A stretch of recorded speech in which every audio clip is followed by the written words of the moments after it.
Et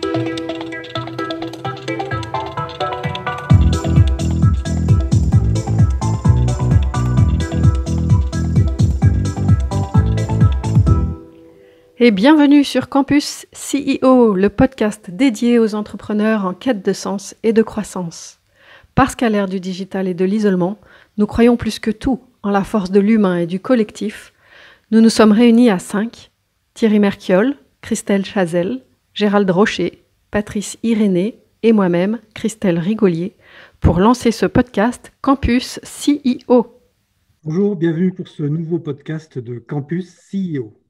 Alors vous savez, sur Campus CEO, on alterne les podcasts entre des réflexions de groupe, des analyses ou des restitutions de lecture.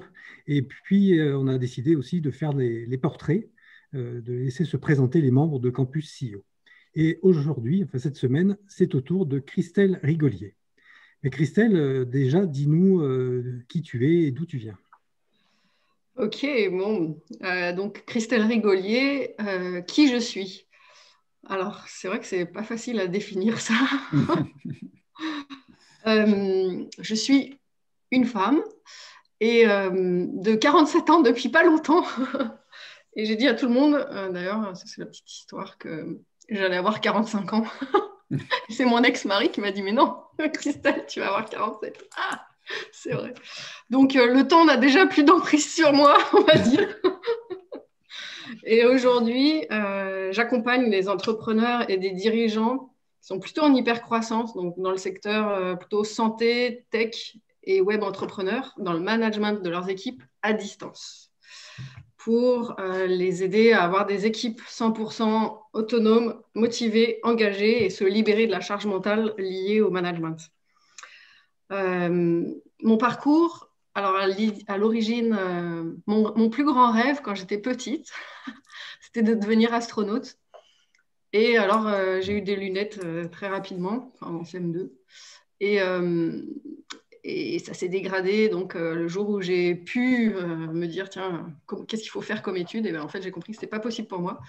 Donc, il s'est trouvé que j'ai trouvé une alternative qui a été de faire un doctorat en imagerie satellite. Et donc, voilà, un doctorat scientifique. À la base, je suis physicienne. Et donc, voilà, j'ai pu voir la Terre depuis l'espace, mais derrière un ordinateur, à distance, à nouveau. Ouais, c'est ce que j'ai réalisé, c'est que je suis bien, moi, dans cet environnement, mais comme aujourd'hui, à distance. Enfin, en tout cas, c'est pas que je vois pas la différence avec le réel et le physique, puisqu'on a tous besoin de contact physique, mais j'aime bien aussi. Enfin, Voilà. Pour toi, être à distance, donc du coup, c'est confortable. Oui, et en tout cas, voilà, alors dans le management, manager, j'aime beaucoup Dominique Pont, qui est l'un de mes mentors, qui dit manager, c'est aimer. Et moi, je vais même plus loin et je dis qu'on peut aimer malgré la distance, malgré l'absence et sans présence. Et donc, c'est la même chose pour les équipes. Ok, et donc aujourd'hui, tu pratiques ton activité à distance à cause du Covid. Avant, est-ce que tu pratiquais aussi à distance? Alors, il se trouve que dans mon expérience, quand je refais le parcours, donc après ce doctorat, j'ai rejoint une SS2I, à l'époque ça s'appelait, voilà, qui voulait développer ce segment d'activité sur le satellite. Donc, je suis très dans le développement d'activité. Et ensuite, en fait, j'étais tout de suite dans des projets européens où j'étais en général, je suis tout de suite tombée dans le management, j'aimais ça, donc oui, je suis arrivée très rapidement au bout d'un an d'expérience dans le management. Donc, j'étais souvent dans des consortiums à manager des équipes à distance au niveau européen. Et donc, finalement, je l'ai fait dès le début de façon naturelle. J'ai géré un segment sol d'un satellite qui s'appelle Vénus, qui est un satellite d'observation de la Terre. Et le plus gros des équipes étaient des Italiens. Donc déjà, c'est compliqué de gérer des Italiens, alors les gérer à distance. Et ensuite, dans mes expériences aussi, c'est que j'ai construit une équipe, comme de l'intrapreneuriat pour un grand groupe, donc un projet qui s'appelle Earth Lab, où j'ai recruté les équipes pour les installer à Bordeaux, alors que moi, j'étais à Toulouse. Et donc, toutes les équipes étaient à Bordeaux. Et moi, j'étais à Toulouse, donc j'ai fait les recrutements. Pour les recrutements, je me suis déplacée à Bordeaux et quand même, j'y allais une fois par semaine.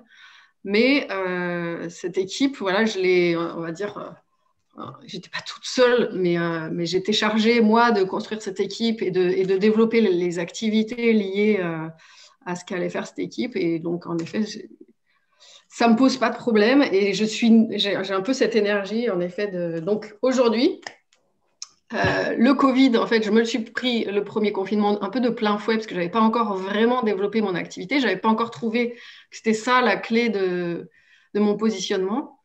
Et puis, les opportunités ont fait que j'ai rejoint une équipe qui accompagne des web entrepreneurs à développer leur business. Donc, j'ai rejoint cette équipe-là, qui est une équipe 100% délocalisée. Donc, le boss, en ce moment, il est à Dubaï, le CEO. Mes clients, enfin, les clients que j'ai pour lui, ils sont, voilà, j'en ai au Mexique, j'en ai au Costa Rica, j'en ai, après, pas mal en France aussi, mais c'est tous des francophones. Et puis, du coup, voilà, moi-même, je développe mon activité. Alors, j'ai pas mal de présentiel encore, mais je suis en train de migrer tout ça pour faire au moins 80% de distance. Pourquoi? Parce que ça me permet aussi de vivre ma vie de femme, j'ai envie de dire, et de maman, puisque je suis maman de 4 enfants, qui ont entre 4 ans pour le plus petit et 18 ans pour le plus grand. Et donc, je suis divorcée. Et c'est pareil, en fait, pour les enfants, on peut aussi les aimer à distance quand ils sont avec le papa, quoi. Et d'ailleurs, hier soir, je lisais un livre à mon petit de 4 ans qui était ça, là. C'était un livre, c'est Mon amour, il s'appelle le livre. Donc, c'est la maman qui dit à son enfant, je t'aime quand tu es beau et puis quand tu es plein de boutons. Et puis, je t'aime quand tu es avec moi ou quand tu es avec lui. Sous-entendu le papa. Et en effet, je crois vraiment qu'on peut manager à distance. Et en tout cas, j'ai développé toute une série de piliers pour ça. Et finalement, qu'est-ce qui te fait lever le matin? Ah, c'est une belle question. Merci. C'est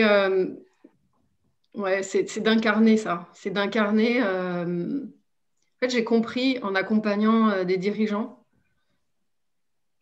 en faisant l'analyse de quand est-ce que mon accompagnement il est pertinent et quand est-ce qu'il ne l'est pas, que quand il ne l'était pas, c'est que j'étais pas centrée dans le cœur et dans l'amour que j'avais pour lui, c'est-à-dire que je vais juger un trait de caractère. Et donc, pourquoi je me lève pour incarner l'amour, en fait.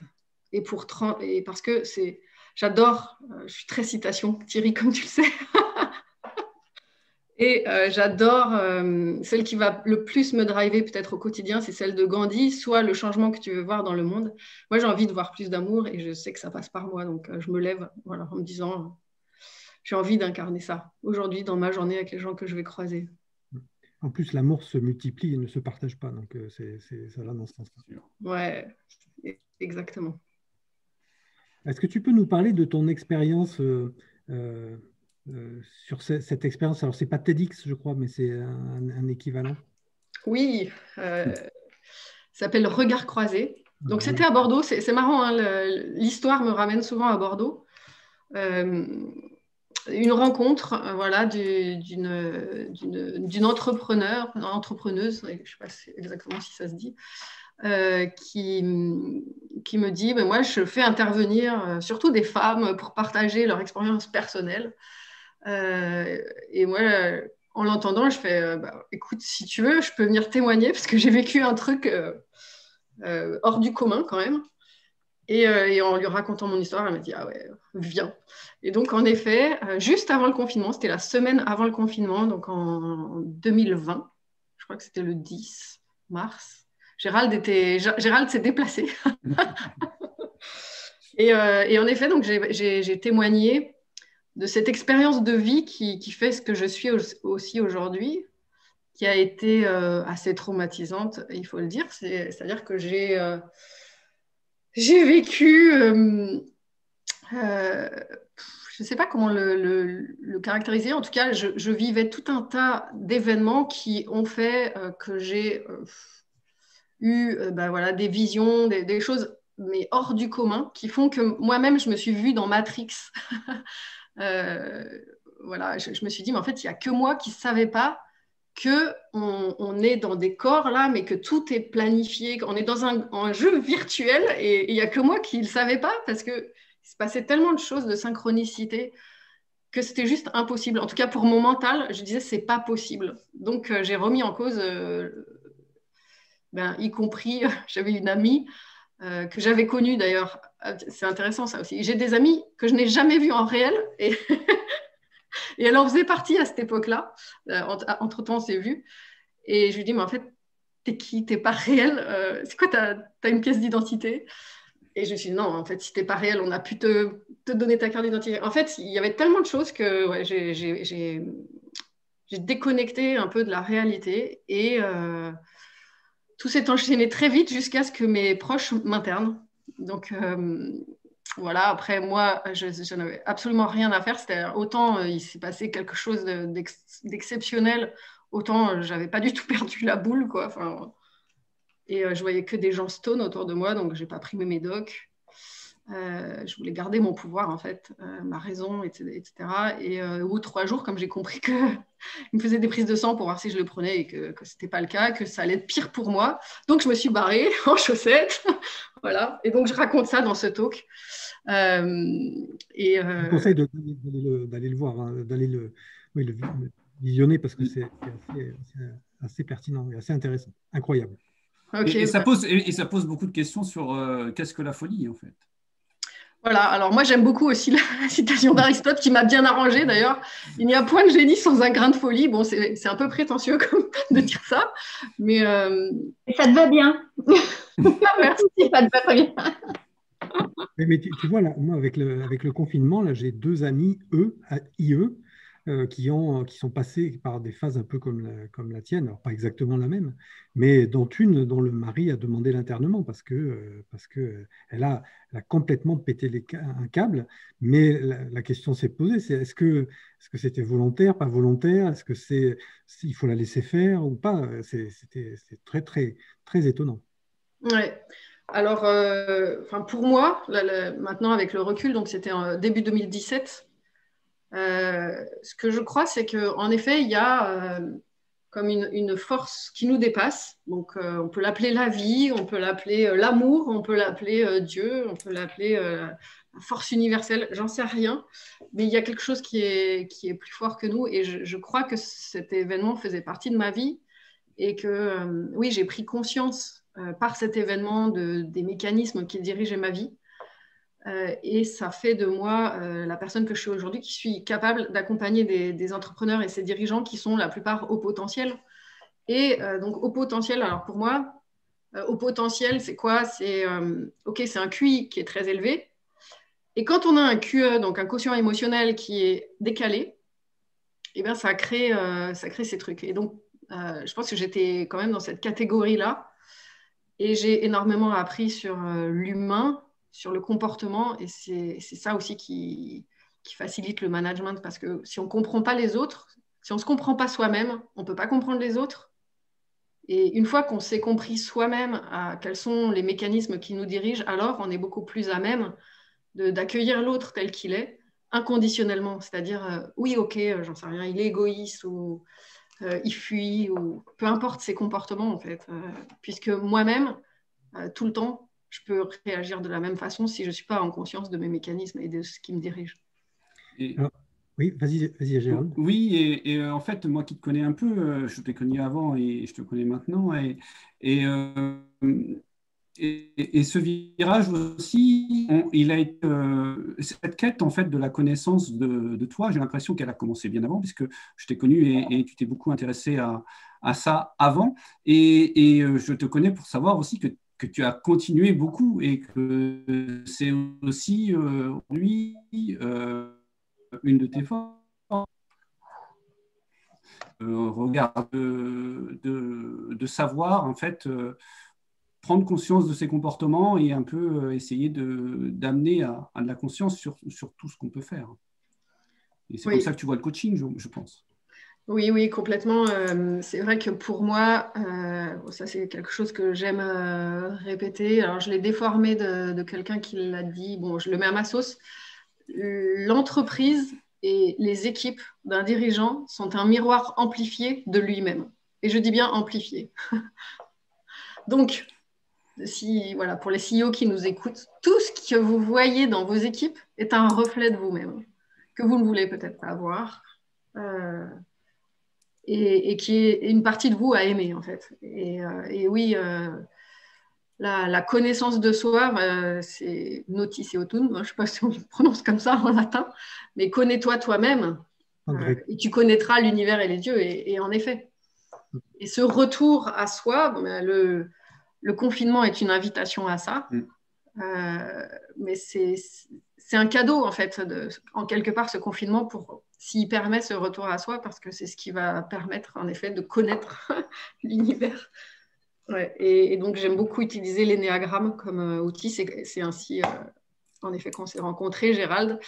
Et moi, j'ai adoré, quand j'ai découvert cet outil-là, ça m'a ouvert des portes, en effet, vers moi, vers la compréhension de qui j'étais. Et je continue, en effet, aujourd'hui, à creuser cet outil parce que c'est un outil mais très, très puissant, très complexe aussi.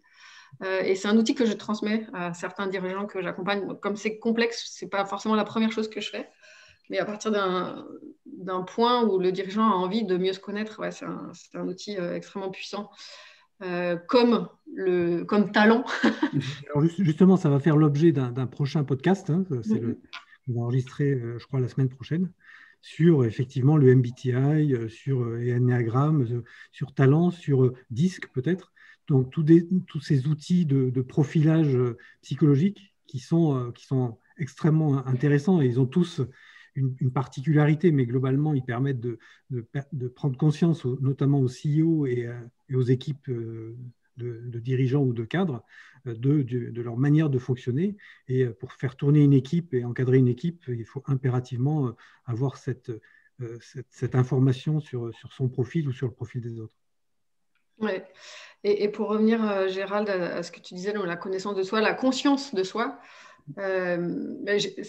c'est par là que j'ai commencé presque, puisque donc j'ai fait 20 ans de management dans l'industrie spatiale.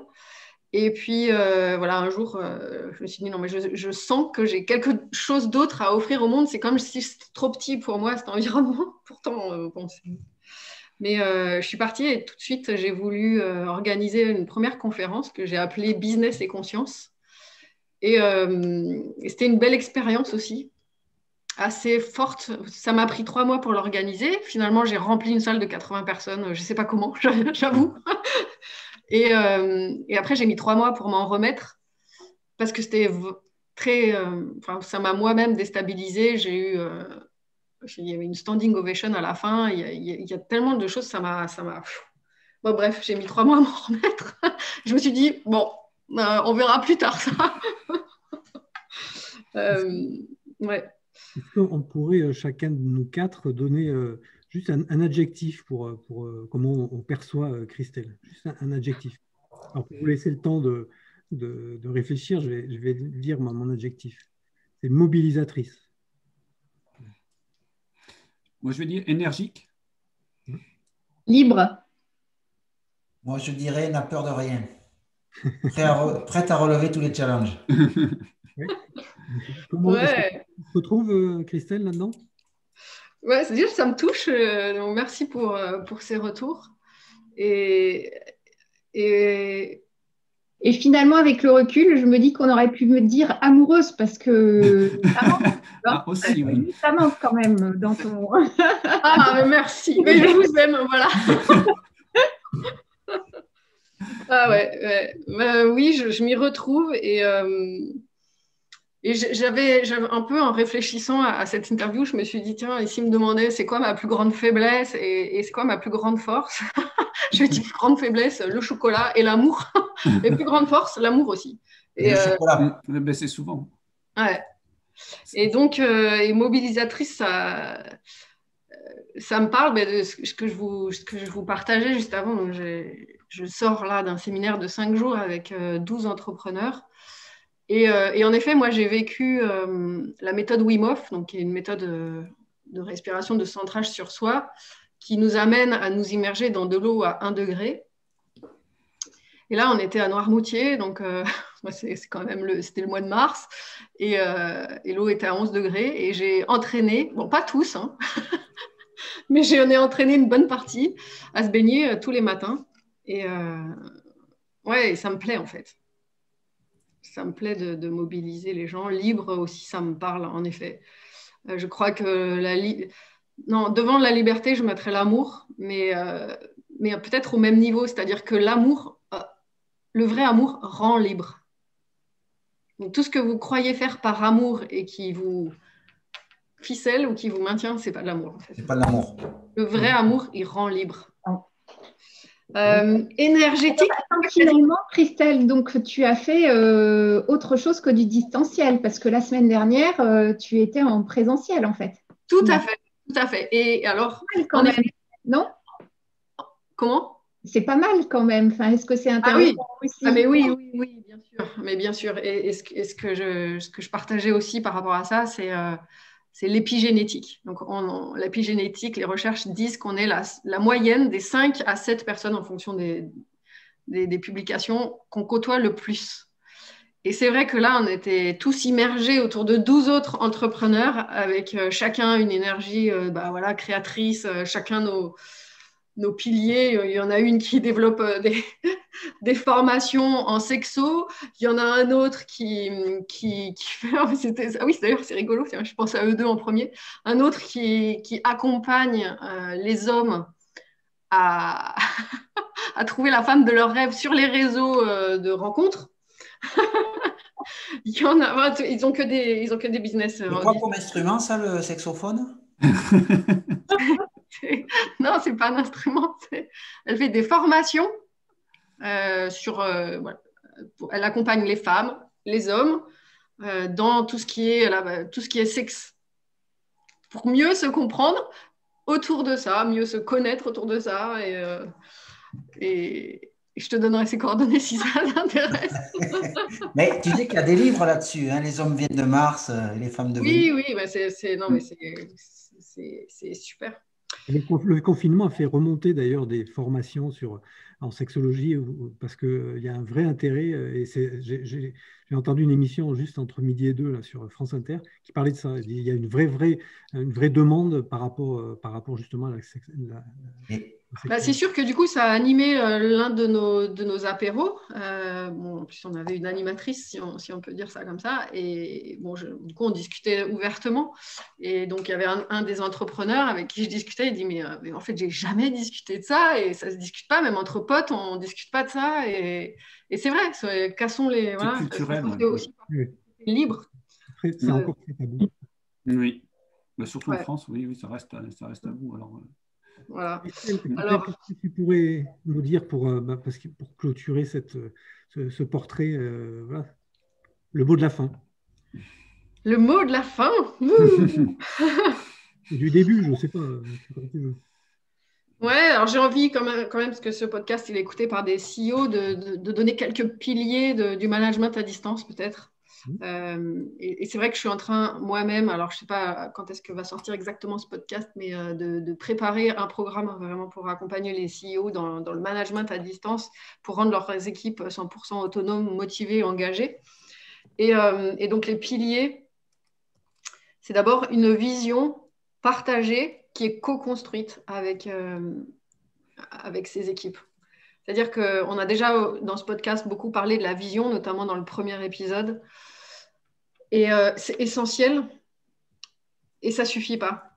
Si on veut vraiment avoir des équipes autonomes, il faut qu'elles aient participé à la construction de cette vision. Et c'est un peu comme l'amour, c'est-à-dire que la vision, il faut qu'elle parte du dirigeant parce que c'est lui qui reste le capitaine à bord du navire. Mais ça ne suffit pas et elle va s'embellir s'il prend en compte les avis de ses entreprises, de ses équipes, parce que ça va embellir la vision, ça va la rendre plus forte. Et chacun, ça ne va plus être le seul à apporter la vision, à tirer ses équipes, c'est chacun va apporter cette vision. Et c'est vrai que c'est énorme. Après, je crois aussi que ces équipes 100% autonomes, motivées, engagées, elles seront d'autant plus que ce sera dans le cadre d'un nouveau type d'organisation qui n'est plus du pyramidal, qui est comme les réseaux sociaux, qui est du réseau en fait, de créer une entreprise, passer du château au réseau. Donc, j'aime beaucoup, c'est le titre d'un livre qui s'appelle Du château au réseau. Et donc voilà, je m'inspire beaucoup de courants de sociocratie, d'holacratie, l'entreprise opale. On en a un petit peu parlé dans des podcasts précédents, notamment sur l'entreprise humaniste, altruiste. Mais donc ça, c'est un autre pilier. Encore un autre pilier, c'est, on en a parlé là aujourd'hui, comprendre l'humain. Le quatrième pilier, c'est rester en lien. En fait, ça ne veut pas dire si on est à distance, ça ne veut pas dire qu'on doit ne plus se parler. Et il y a des façons de rester en lien. Pour le CEO, ça va être de donner de l'énergie, d'impulser cette énergie vers la vision régulièrement, peut-être une fois par mois, donc d'avoir des échanges avec toutes ces équipes qui rappellent la vision ou qui la reconstruisent. D'avoir des remontées des équipes du client, parce que si le CEO il est trop loin des remontées de terrain, il ne va pas pouvoir envisager le futur. Et puis, moi, j'ai toujours souvenir de la première entreprise que j'ai rejointe à Toulouse, d'ailleurs, ce qui m'a amené à Toulouse. Le CEO qui est décédé depuis m'inspirait énormément. Et il disait, mon bureau est tout le temps ouvert. Et ça, je crois que c'est aussi une des clés pour ces équipes autonomes, c'est de savoir, OK, vous êtes à distance et tout, mais à n'importe quel moment, vous pouvez me contacter. Et moi-même, je l'ai vécu là, avec ce CEO dont je vous parlais, j'étais confrontée à une difficulté. Et de savoir qu'à n'importe quel moment, je pouvais le contacter. Et je l'ai fait quand j'ai été confrontée à une grosse difficulté et il m'a vraiment aidée. Donc, ouais, ça, grandir des difficultés. Tout ça, c'est rester en lien, en fait. Et voilà, la proximité physique n'est pas nécessaire. Et puis, le dernier point, j'en ai déjà parlé, peut-être, c'est la communication. C'est-à-dire, il y a des façons de communiquer. On peut tout dire dans le respect. Tout. Et ça passe par le je. Voilà. S'il y avait une règle à retenir, celle que je dis à mes enfants, le tu. Le tu, tu, tu-e, du verbe tuer. Et donc, on parle toujours pour soi, ce qu'on ressent, ce qu'on veut, ce que c'est besoin, et tout en étant dans l'ouverture inconditionnelle des besoins de l'autre. Parfait. C'est pas un mot de la fin, moi je suis bavarde. Oui, on le sait que tu es bavarde. Donc, merci pour ce portrait, cet exercice. On va clôturer là ce podcast et donc rendez-vous au prochain podcast sur campus.cio. À bientôt. Merci. Ciao, ciao. Merci, à bientôt. À bientôt.